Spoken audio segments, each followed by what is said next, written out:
Shalom saudaraku, puji Tuhan kita berada di Kamis pagi ini.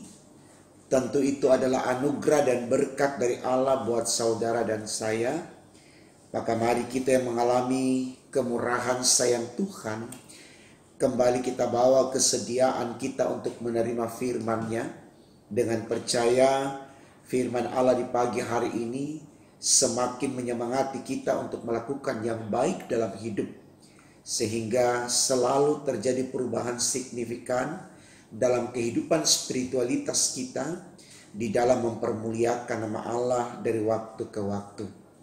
Mari saudaraku, kita awali dengan doa sebelum kita masuk di dalam pembacaan Alkitab juga perenungannya. Mari kita berdoa. Allah Bapa di dalam Tuhan kami Yesus Kristus, kami sungguh bersyukur dan berterima kasih kepadamu oleh karena Engkau selalu ada untuk kami. Hadir-Mu memberikan kami kekuatan juga semangat di dalam menata diri saat melakoni hidup yang Engkau anugerahkan.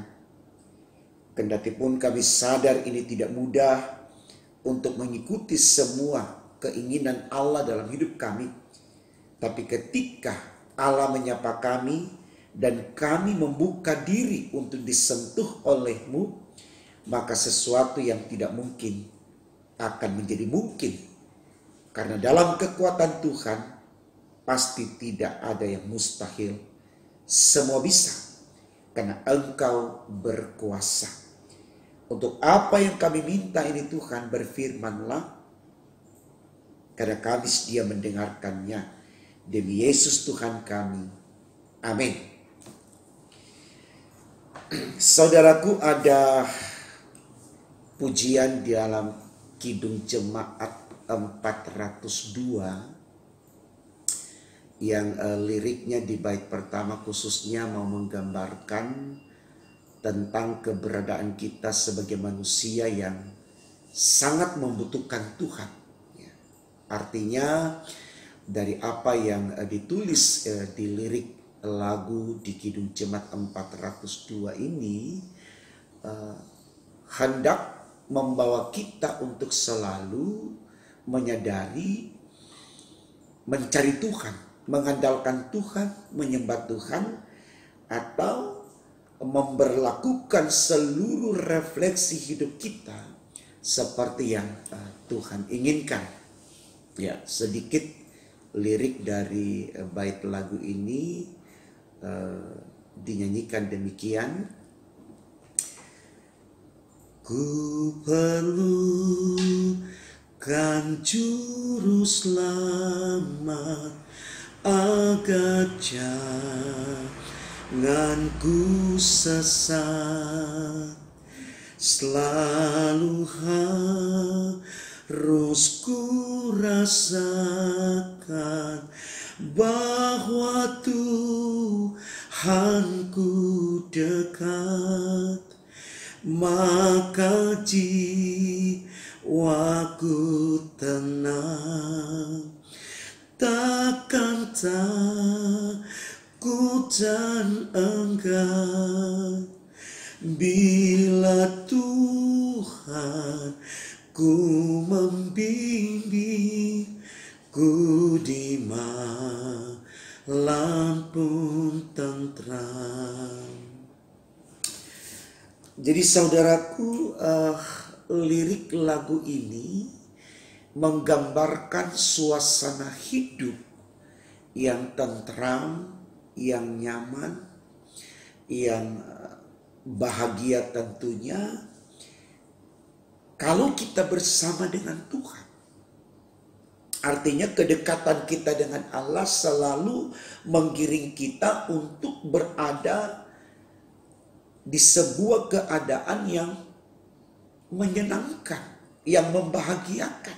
Ya, saya pikir ini baik saudaraku untuk kita pahami dengan iman. Kenapa dengan iman? Karena hanya memiliki iman, ya, atau ketika kita kuat secara spiritual, Itu yang akan memampukan kita untuk ada dekat dengan Allah atau hidup dan berjalan bersama dengan Allah, ya. Jadi ini hal-hal yang memang tidak harus kita abaikan, saudaraku, karena kita sangat membutuhkan Tuhan, ya, di dalam kehidupan kita. Makanya tidak sedikit kemudian orang, ya, harapannya mudah-mudahan termasuk saya dan Bapak Ibu memiliki spirit atau angan dan cita hidup untuk selalu merubah diri, ya, atau bersedia merubah diri ke hal-hal yang lebih baik, karena apa yang baik itu yang diinginkan Tuhan. Dengan sekuat tenaga, dengan kemampuan yang ada, kita terus mau meninggalkan kebiasaan buruk kita, ya, atau bahasa rohani yang biasa kita pakai, meninggalkan kehidupan lama kita lalu berada di kehidupan yang baru, ya. Ya, ini sesuatu yang tidak boleh kita tolak, Bapak Ibu Saudaraku. Kenapa? Karena memang ini yang diinginkan oleh Allah, perubahan secara signifikan dalam konteks spiritual. Sekali lagi, karena hanya iman yang bisa membuat kita merubah diri dari yang jahat menjadi yang baik. Ya, saya selalu ambil contoh Paulus, ya, ketika dia memiliki iman yang teguh dalam Kristus, betul-betul dia melihat masa lalunya sebagai Saulus itu sebuah kesia-siaan, sehingga dia tidak harus bertahan menjadi Saulus, ya. Makanya dalam Filipi 1:21 selalu saya katakan, di situ Paulus berkata, hidupku adalah Kristus, supaya matiku adalah keuntungan, ya. Jadi ini baik, saudaraku, ya.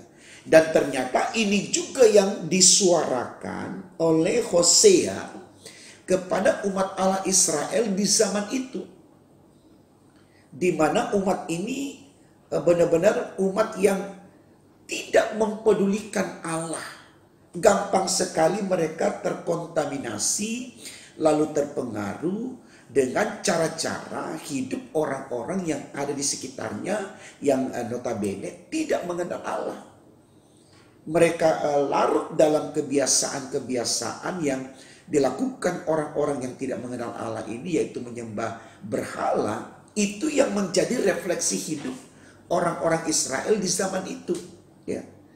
Dan Hosea melihat ini sesuatu yang sangat menyedihkan, sangat memilukan hati. Kenapa? Karena Hosea sangat sadar dalam keadaan seperti itu, umat Allah Israel kendati pun telah ditegaskan mereka umat pilihan, tidak kemudian serta-merta mereka menerima kemurahan cinta Tuhan secara sempurna dengan cuma-cuma, ya. Karena Allah selalu meminta ada energi positif dan imani dari diri kita untuk merespon kebaikan Allah, ya, dalam bentuk, ya, kesetiaan melakukan firman Tuhan. Ini yang mau disoroti oleh tema kita, yaitu Israel, umat yang tidak setia kepada Allah. Makanya mereka disebut sebagai bangsa yang tegar tengkuk, ya, bangsa yang bebal, ya. Kita tahu persis, saudaraku, kalimat tegar tengkuk atau bebal ini identik, ya, atau sama dengan orang yang labil dalam pengertian sebentar sadar, sebentar tidak, sebentar oke, sebentar tidak. Artinya dia tidak punya kestabilan. Dia tidak menjadi sosok yang memiliki optimisme yang tinggi, ya.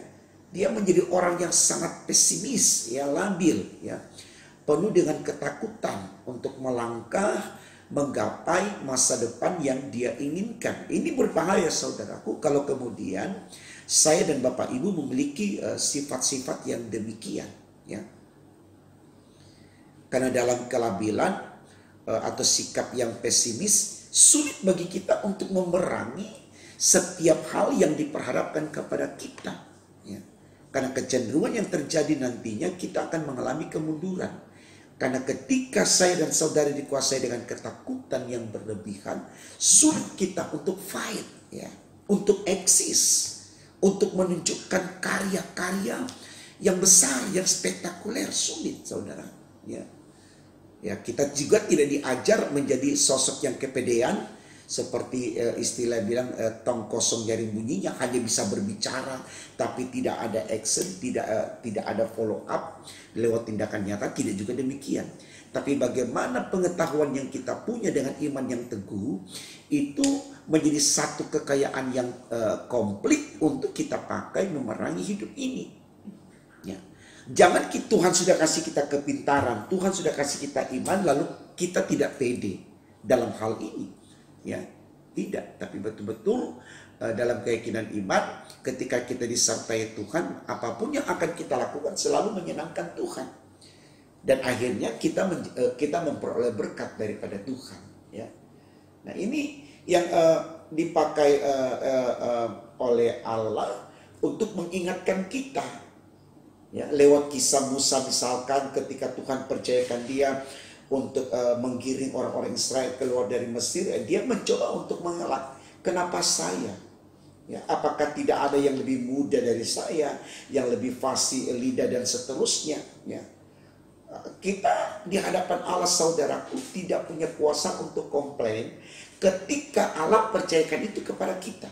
Ya, yang ada pada kita hanya menyembah, merendah, dan melakukan apa yang Tuhan inginkan. Percayalah Allah yang akan menopang ketika Tuhan kasih sesuatu kepada kita untuk kita kerjakan. Di situ Tuhan tidak tinggalkan kita. Kita kan sudah mengimani Allah kita itu Allah yang Immanuel, Allah yang selalu menyertai, Allah yang Alfa dan yang Omega, yang mengawali dan yang mengakhiri. Jadi peran kita di sini hanyalah melakukan apa yang diperintahkan Allah. Nanti Allah tinggal menopang, mendukung, menyemangati, lalu memberikan ruang untuk berhasil. Dan kita harus yakin akan hal itu, saudaraku. Firman Tuhan sudah katakan, ya, jika engkau di pihak Allah, siapa lawanmu? Mau mengatakan bahwa tidak akan ada lawan kita. Ya, jadi saya pikir ini baik, saudaraku, seperti lirik lagu di Kidung Jemaat 402 tadi yang mengatakan, ku perlukan juru selamat, karena memang hanya juru selamat yang bisa menolong kita. Ya, jadi mari kita merangkai karya hari ini, ya, lewat kekayaan potensi yang ada pada kita, dalam keyakinan Tuhan memberkati, sehingga kita tidak menjadi sosok yang pesimis, yang labil, ya, tetapi kita menjadi sosok yang optimis, penuh keyakinan, karena kita punya Tuhan yang besar dan luar biasa. Semangat melakukan, saudaraku, karena Tuhan terus menanti karya-karya kita, ya, karya-karya yang tentu menuju kepada perubahan yang signifikan dalam kekuatan spiritual demi untuk kemuliaan nama Tuhan. Tuhan memberkati firman-Nya. Amin. Mari kita berdoa, saudara.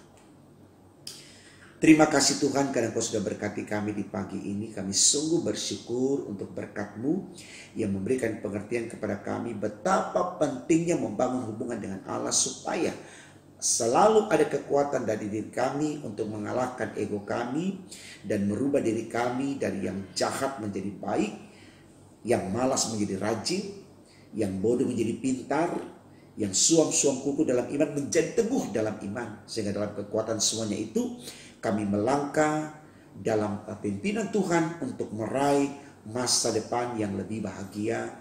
Bahkan di dalamnya kami akan memperoleh keselamatan yang kekal. Terima kasih Tuhan. Ini doa kami di dalam nama Tuhan Yesus. Kami sudah berdoa kepada Bapa di sorga. Haleluya, puji Tuhan. Amin.